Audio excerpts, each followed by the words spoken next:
Well, welcome back. If you've ever wanted to go to Fire Lake or get out of Denver, we have the event for you. Next Thursday, you can meet an author who is expert in all things Bob Seger. Bob Barringer, director of the Schultz-Holmes Memorial Library, has all the details for us. Good morning. Thanks for being here today. Thank you for having me. So Bob Seger's kind of a big deal in Michigan, Detroit, Blissfield, huge you know, Southeast Michigan, right? Absolutely. That's why we brought him down to, brought the author down to Blissfield. Librarians steal from each other a lot. That's what we do, and that's how we take care of our patrons and our communities. Mm-hmm. And another library, we saw it on the library listserv in Michigan, and he said it was a great program. He said highly recommended it, so I gave him a call, and he said just go to his website. That's how he contacted him. You see the Turn the Page. There's actually a website for the book, and bobsegerturnthepage.com. And so I contacted him via the website. He got back to me. He said, so we worked out a date. Took a while because he's very busy. It's obviously a very popular subject, and so he's been doing a lot.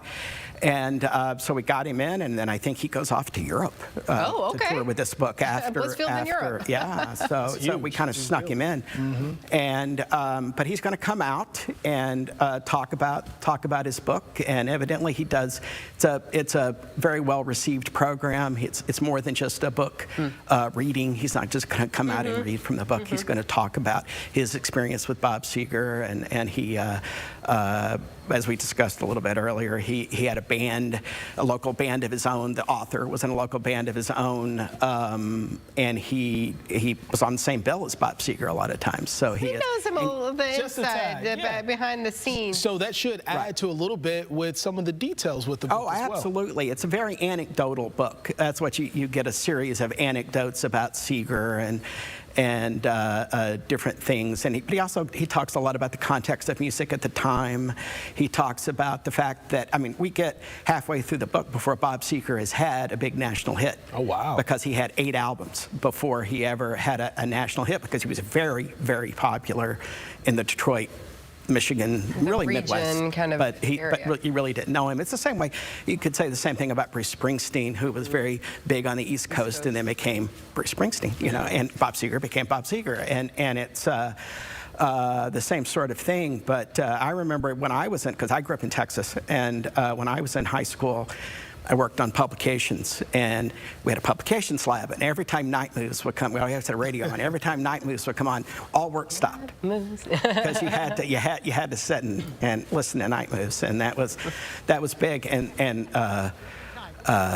he's a great, he's like Springsteen, he's a great performer, and he retired from performing, so he's still, they say he's recording. Yeah, so, who knows, so right? he's still around, so Bob, if you where the camera is, right here. Bob, yeah, right there. If you're listening, we'd love to see you perform again. So come to Blissfield. Come to Blissfield. This is I should mention, because we haven't mentioned this man's name yet. The author is Edward Sarkis Balian, and he's going to be coming to the Blissfield Library Thursday, March 30th at 6 p.m. We're going to have, it's part of our Blissfield Unbound series at the library, and it, we have it up there. There's all the information. That's it, all the info. Just jot it down. But you're going to This is the author here, right. This is a picture of the author with Bob Seger's wife, Nita. Oh, okay. And so he's going to be there. I look forward to meeting him. And we're going to have other Detroit legends as refreshments. We're going to have Verner's, and we're going to have Fago, and we're going to have Better Made snacks.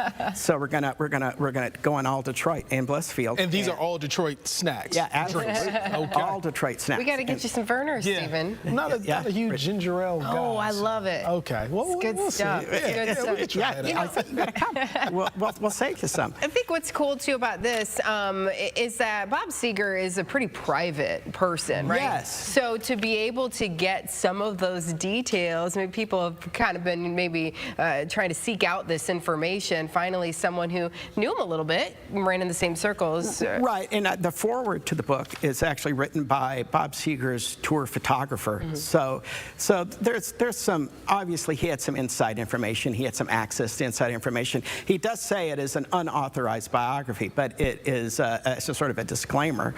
but it's not like your typical unauthorized biography. It's very much, it's balanced. It's not completely, Bob can do no wrong, but it's also very much written by a fan, and it's a kind of a tribute. So a really Bob good Seger. book for Bob Seger fans. It's a good book for Bob Seger fans, but it's also, I think, a good book for people who've heard of him, because who hasn't, but don't know that much about his music or about it. And it's just a good look inside coming up as a musician. So not just the big arenas and stuff, but the small clubs coming up where nobody knows you and everything, and you play with a lot of other small bands. So it's a good book for that. So people learn about that, what got him to where he was, and it's always so interesting to learn that information about how it takes somebody to to scratch and claw your way through the industry. I mean, 8 albums before everyone really knew about him. That's and I think that's part of the reason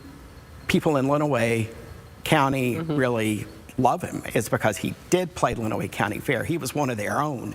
And so he was, my former library board president says that her grandmother told her that she played, grandmother had a house in Ann Arbor, which is evidently backed up to Bob Seger's parents' house, so they played with each other when Bob Seger was like 4 or 5. Very cool. So lots of history. She doesn't remember it, but she swears it. It's true, yes. So tell us again, it's Thursday. It's Thursday. The 30th, 6 o'clock? 6 o'clock. And where's it happening again? At the Schultz-Holmes Memorial Library in Blissfield. That is 407 South Lane Street in Blissfield. Hard to miss. Yes. Free and open to the public. It is free and open to the public, as are all library programs. Very good. Thank you so much for coming today. Thank you very much for having me.